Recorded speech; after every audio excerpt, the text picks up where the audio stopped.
आदाब, आप देख रहे हैं जी सलाम, आपके साथ मैं हुरम खान। नाज़रीन, तालिबान ने अफगानिस्तान में उबूरी हुकूमत का ऐलान कर दिया है। खास बात यह है कि तालिबान वाली सरकार में वो लोग शामिल होने जा रहे हैं जिनका नाम दुनिया के सबसे खूंखार दहशतगर्दों में गिना जाता है। और अब यही खूंखार दहशतगर्द अफगानिस्तान को कंट्रोल करेंगे। यही खूंखार दहशतगर्द सरकार का चोला ओढ़कर बड़े बड़े बैनुल अक़वामी मंचों पर अमन की बातें करेंगे। दुनिया के बड़े बड़े लीडरान के साथ तस्वीरें खिंचवाते, हाथ मिलाते नजर आएंगे और यही दहशतगर्द काबुल से बैठकर दुनिया को दहलाने का प्लान भी बनाएंगे। ये वाकई पूरी दुनिया के लिए बहुत फिक्र कर देने वाली बात है।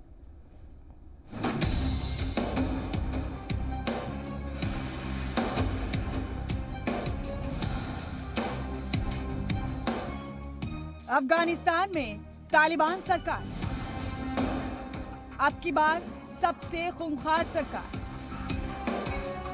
पंजशीर पर कब्जे के अगले ही दिन तालिबान ने अफगानिस्तान में उबूरी सरकार का ऐलान कर दिया और सरकार में जिन चेहरों को अहम ओहदों से नवाजा वो ये बताने के लिए काफी है कि कैसे तालिबान की ये सरकार अफगानिस्तान में इस बार की सबसे खौफनाक सरकार साबित होगी। मोहतरम अलहाज मुल्ला मोहम्मद हसन अखुंद,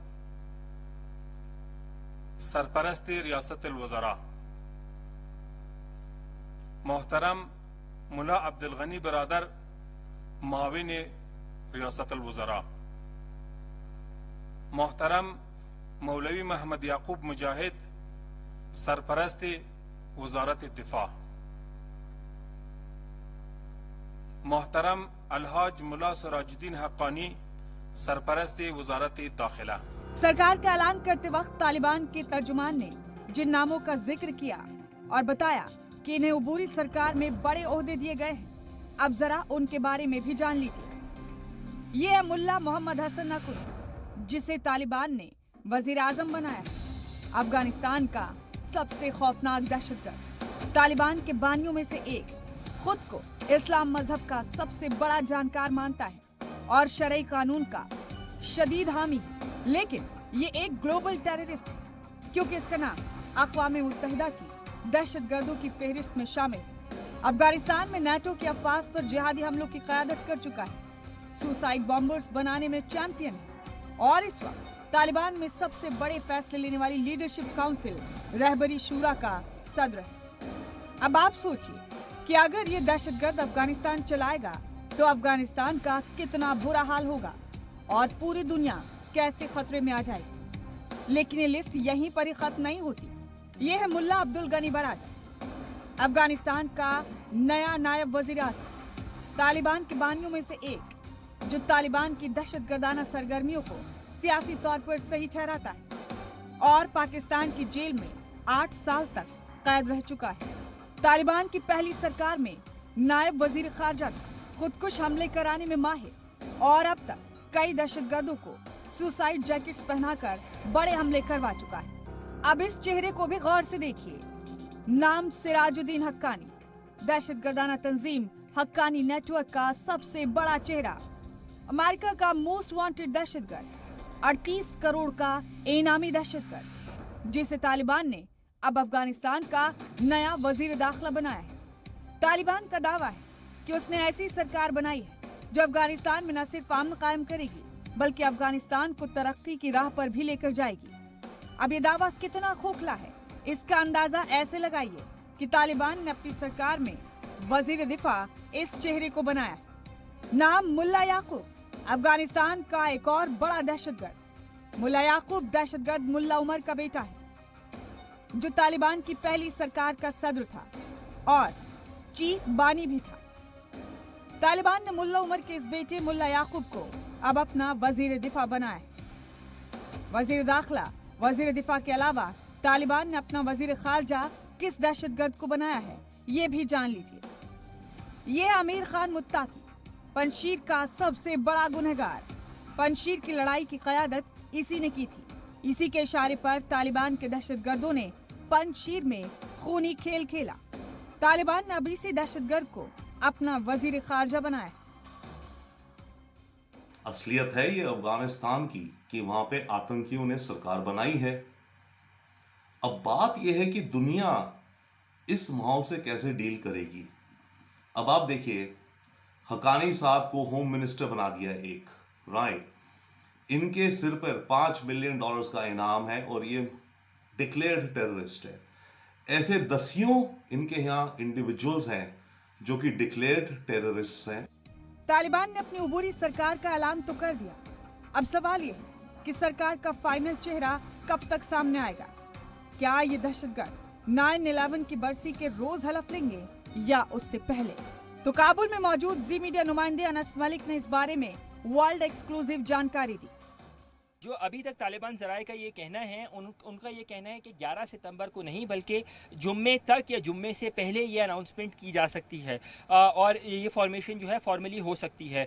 इस हवाले से अभी तक कोई हतमी डेट जो है वो सामने नहीं आई है, क्योंकि 11 सितंबर के हवाले से यहाँ पर एक इंक्रीज स्पेकुलेशन है काबुल में कि खुदा न खास्ता यहाँ पर IS के कोई हमला कर सकती है, जिसकी बाइस जो है ये तालिबान का भी ये मानना है कि क्योंकि जुम्मे का रोज़ एक मुबारक रोज़ के तौर पे देखा जाता है इस्लाम में, तो इसलिए वो जुम्मे के दिन तक, जुम्मे के रोज़ या जुम्मे से पहले ये अनाउंसमेंट कर सकते हैं। इसका मतलब ये हुआ कि तालिबान की हलफ बर्दारी तकरीब पर ISIS का खतरा मंडरा रहा है और इसीलिए तालिबान जुम्मे के दिन काबुल के प्रेसिडेंशियल हाउस में प्रोग्राम का इनेकाद कर सकता है और इस प्रोग्राम में पाकिस्तान, ईरान, चीन, टर्की, रूस और कतर के नुमाइंदे भी शामिल हो सकते हैं।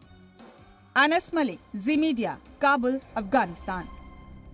कल शाम को तालिबान ने अबूरी हुकूमत का ऐलान किया और देर रात तालिबान के सुप्रीम लीडर हिब्तुल्लाह अखुंदजादा की तरफ से बयान भी जारी किया गया, जिसमें अखुंदजादा ने अफगानिस्तान की तकदीर और तस्वीर बदलने के कई खोखले दावे किए हैं। अखुंदजादा ने कहा कि जब तक इस्लामिक कानून बैनुल अक़वामी कानूनों और मुआहिदों के टकराव नहीं होता, हम सभी मानेंगे। इंसानी हुकूक की हिफाजत का वादा किया, साथ ही खवातीन को उनके हुकूक देने की भी बात कही। तालिबान का वादा या धोखा?